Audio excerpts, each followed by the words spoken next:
name is Debbie Adkins. I am 56 years old this year. I have CVID and started out my whole life, obviously, probably just like everybody else. Sickly as a child, constant infections, sinus infections, ear infections, tonsillitis, stomach problems.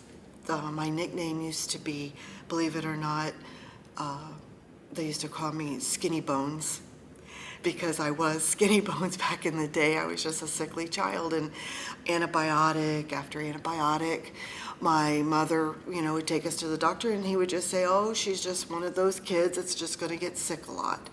So as a teenager, I became String Bean, and that was my name, and I bruised all the time, and it just seemed like there was something one time after another time.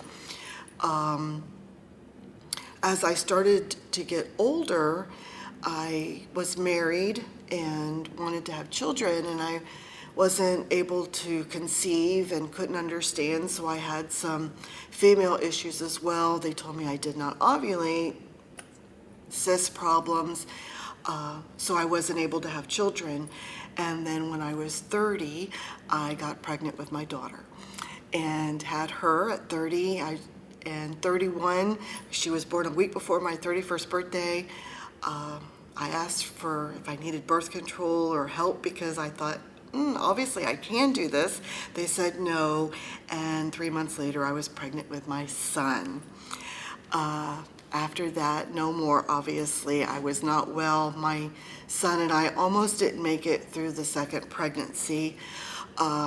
He is mildly autistic. I was in the hospital for a week with IV. They didn't understand because after I had him, I was depleted of everything I could possibly have, all my vitamins, and they're like, boy, that took everything out of you. Little did I know that it probably at some point related to the CVID because I had just been sick all the time. And I never quite recovered after that. Then everything really started going downhill. I was in my 30s. I was constantly sick, constantly at the doctor, and it wasn't until 6 years ago that I actually saw a new doctor through a new set of eyes who did the testing when I had the shot for the pneumonia shot that we have to take for the testing, and then I got a reaction to the shot.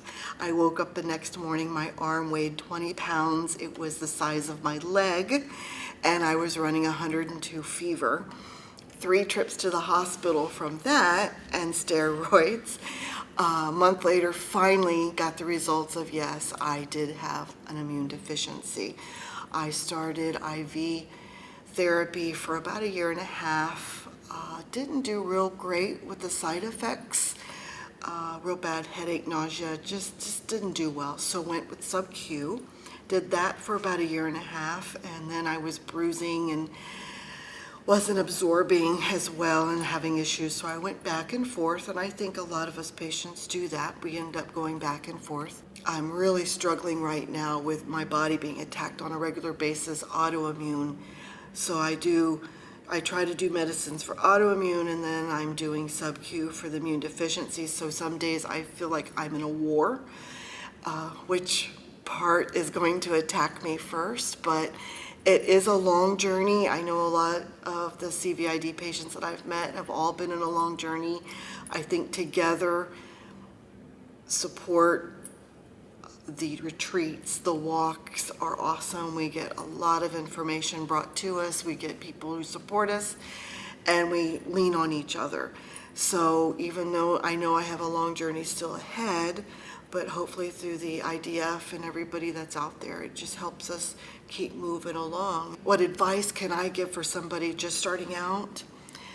I believe the best thing you can do is contact the IDF Foundation and do research. I know when I was first diagnosed, I was so overwhelmed.